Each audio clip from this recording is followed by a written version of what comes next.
Hello students, myself Mohammad Riaz. I am physics faculty of AR Memorial Senior Secondary School. Students, कल की class में मैंने आपको विद्युत क्षेत्र रेखाएं किसे कहते हैं उसकी परिभाषा मैंने बताई थी। परिभाषा क्या है आपको याद रखना है। एक बिंदु आवेश के चारों ओर जो विद्युत क्षेत्र उत्पन्न होता है, उस विद्युत क्षेत्र की दिशा को प्रदर्शित करने के लिए खींची गई काल्पनिक रेखाएं क्या कहलाती है? विद्युत क्षेत्र रेखाएं कहलाती है। आज हम क्या करेंगे, उन्हीं विद्युत क्षेत्र रेखाओं के गुणधर्म पढ़ेंगे। क्या पढ़ेंगे? गुणधर्म पढ़ेंगे। तो देखो, सबसे पहला गुणधर्म आपको याद रखना है कि जो विद्युत क्षेत्र रेखा होती है या जो विद्युत क्षेत्र की जो दिशा होती है वो आवेश की प्रकृति पर निर्भर करती है।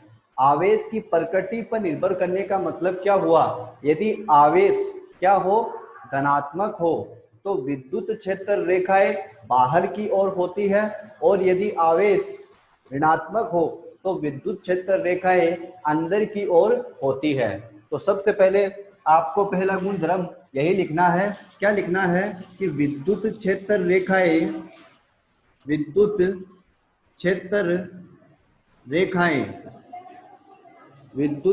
रेखाएं धनात्मक आवेश के लिए धनात्मक आवेश के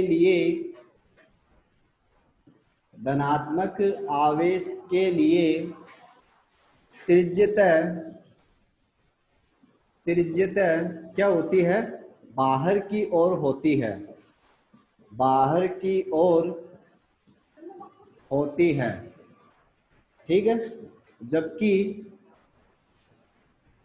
जबकि ऋणात्मक आवेश के लिए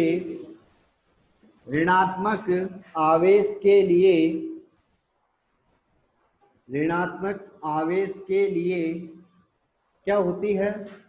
त्रिज्यतः अंदर की ओर होती है। अंदर की ओर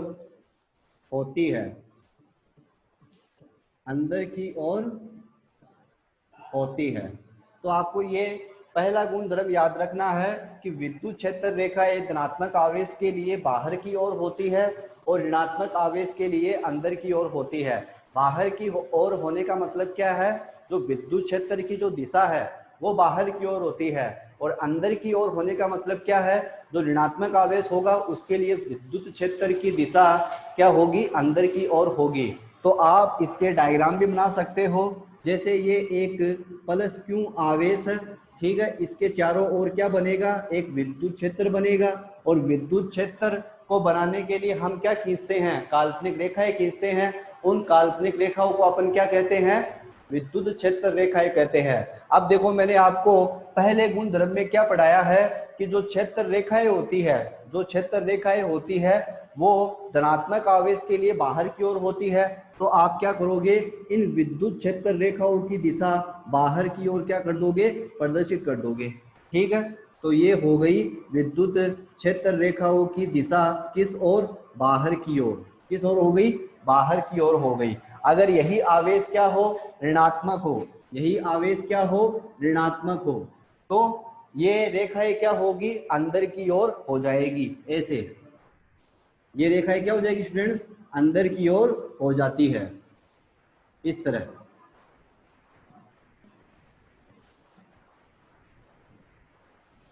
तो ये आपको दोनों डायग्राम भी याद रखने हैं, और इन दोनों डायग्राम के आधार पर आपको ये स्टेटमेंट लिखना है कि विद्युत क्षेत्र रेखाएं धनात्मक आवेश के लिए बाहर की ओर होती है, जबकि ऋणात्मक आवेश के लिए त्रिज्यतः अंदर की ओर होती है। और विद्युत क्षेत्र रेखाओं का जो दूसरा नाम है वह क्या है? बल रेखाएं। क्या है? बल रेखाएं। तो एग्जाम में दो तरीके से क्वेश्चन आ सकता है। ऐसे भी पूछ सकता है कि विद्युत क्षेत्र रेखाओं के गुणधर्म लिखिए, या फिर ऐसे पूछ सकता है कि बल रेखाओं के गुणधर्म लिखिए। तो आप अपनी नोटबुक में यह भी लिखना है।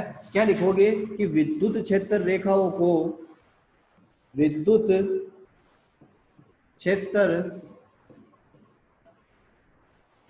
को फेराडे ने, ये फेराडे एक साइंटिस्ट का नाम है, फेराडे ने क्या कहा था? बल रेखाएं बल रेखाएं। विद्युत क्षेत्र रेखाओं को फेराडे ने बल रेखाएं भी कहा। बल रेखाओं के नाम से भी जानते हैं किसको? विद्युत क्षेत्र रेखाओं को।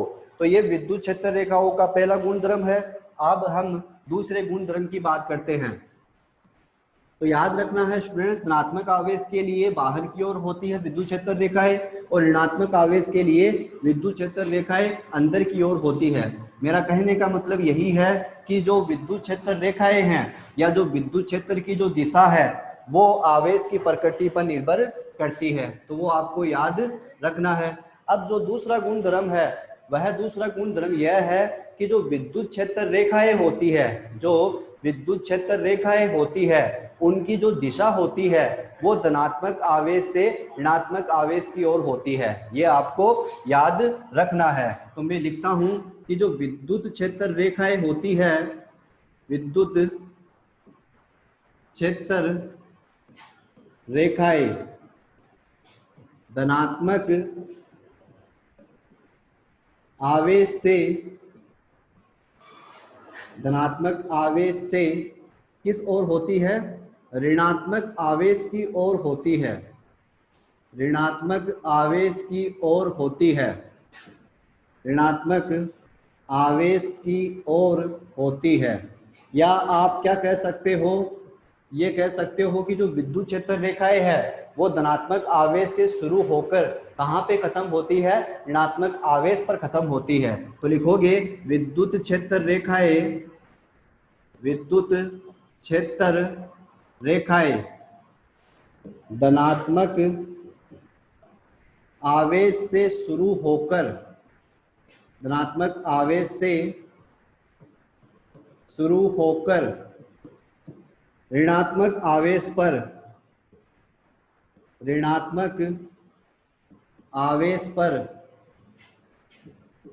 समाप्त होती है, खत्म होती है। तो आपको ये याद रखना है, विद्युत क्षेत्र रेखाएं धनात्मक आवेश से शुरू होगी और ऋणात्मक आवेश पर क्या हो जाएगी? समाप्त हो जाएगी। तो इसका भी एक डायग्राम बन सकता है, जैसे ये एक धनात्मक आवेश है और ये एक ऋणात्मक आवेश है, ठीक है।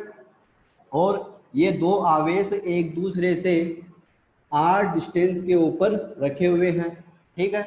अब देखो इस स्टेटमेंट को पढ़ने के बाद आप ये डायग्राम आसानी से बना सकते हो। ये धनात्मक आवेश है, ये ऋणात्मक आवेश है। मैंने क्या लिखा है कि जो धनात्मक आवेश होता है उसमें विद्युत क्षेत्र रेखाओं की दिशा धनात्मक आवेश से ऋणात्मक आवेश की ओर होती है। तो आप एरो का साइन किस तरफ लगा दोगे? ऐसे, ठीक है। आप ऐसे भी लगा सकते हो, ऐसे भी लगा सकते हो, इस तरह से भी। तो ये क्या होती है? विद्युत क्षेत्र रेखाएं होती है जो धनात्मक आवेश से शुरू होती है और ऋणात्मक आवेश पर जाके खत्म हो जाती है।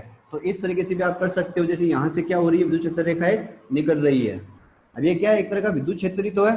तो यहाँ से निकल के कहाँ पे जाएगी? ऐसे ऋणात्मक आवेश पे आके खत्म हो जाएगी, ऐसे।